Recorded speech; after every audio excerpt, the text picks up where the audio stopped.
நம்முடைய தானை தலைவர் கலைஞர் அவர்கள் கலைஞர் காப்பீட்டு திட்டம் என்ற திட்டத்தை அறிவித்தார்கள். அன்பிற்குரிய பெரியவர்களே, அந்த தலைவன் மறைந்து போனான் அம்மா. மறைந்ததற்கு பின்னால் இந்த தமிழ்நாடு தனியாக தவித்தது. என் தலைவன் போய்விட்டாரா?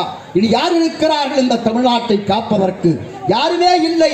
உதிரி கட்சிகள் எல்லாம் எக்கால முழக்கமிட்டார்கள்.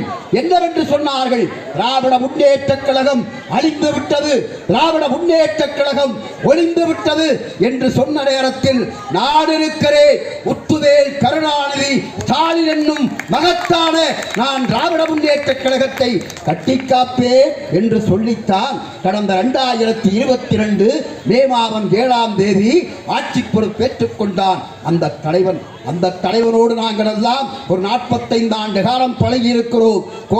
கோவை ரயிலடி நிலையத்திலே வருகிற போது பக்கத்திலே நின்று கொண்டு அன்றைக்கு இளைஞரணி செயலாளராக இருந்தார். வருகின்ற போது இதோ ஈரோடு ரயிலடி நிலையத்திலே வரவேற்பு கொடுத்திருக்கிறோம்.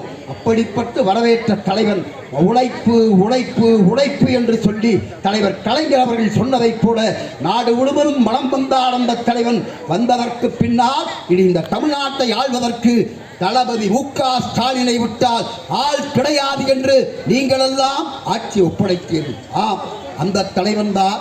எத்தனையோ மதமாச்சரியங்கள் மனமாச்சரியங்கள் மத்திய அரசாங்கத்திற்கும் நமக்கும் இருந்தாலும் கூட அன்பிற்குரிய பெரியவர்களே, அன்பிற்குரிய தாய்மார்களே, ஒன்றை நீங்கள் திராவிட முன்னேற்ற கழகம் ஆட்சியை பற்றி மட்டுமே சிந்திக்கின்ற இயக்கம் அல்ல, நாட்டை பற்றி சிந்திக்கிற இயக்கம். ஒரு 5 கிலோமீட்டர் நடப்பதற்கான ஊர்வலத்திற்காக ஏற்பாடு செய்யப்பட்டிருக்கிறது.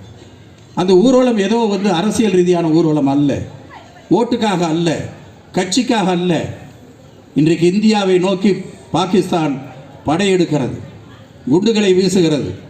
இந்தியா திருப்பி நாம் தாக்குகிறோம். எனவே இந்தியாவிற்கு நாம் தமிழ்நாடு எப்பொழுதும் துணையாக நிற்கும்.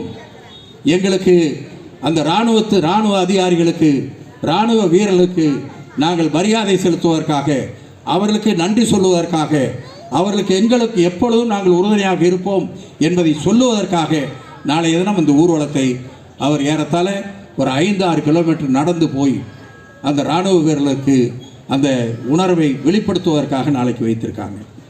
இதையெல்லாம் எதற்காக சொல்கிறேன் என்று சொன்னால், தமிழ்நாடு என்று பார்க்கிறார், தமிழ் என்று பார்க்கிறார். நம்முடைய நாட்டிற்காக, தமிழ்நாட்டிற்காக அத்துணை திட்டங்களும் வர வேண்டும். ஒன்றிய அரசாங்கம், மத்திய அரசு அதற்காக நமக்கு உறுதுணையாக இருக்க வேண்டும். சில நேரங்களிலே அவர்கள் செய்யவில்லை என்றால் அதை எதிர்த்து போராடுகிறார். அதனால்தான் சொன்னார், தமிழ்நாடு போராடும் வெல்லும் என்று சொன்னார்.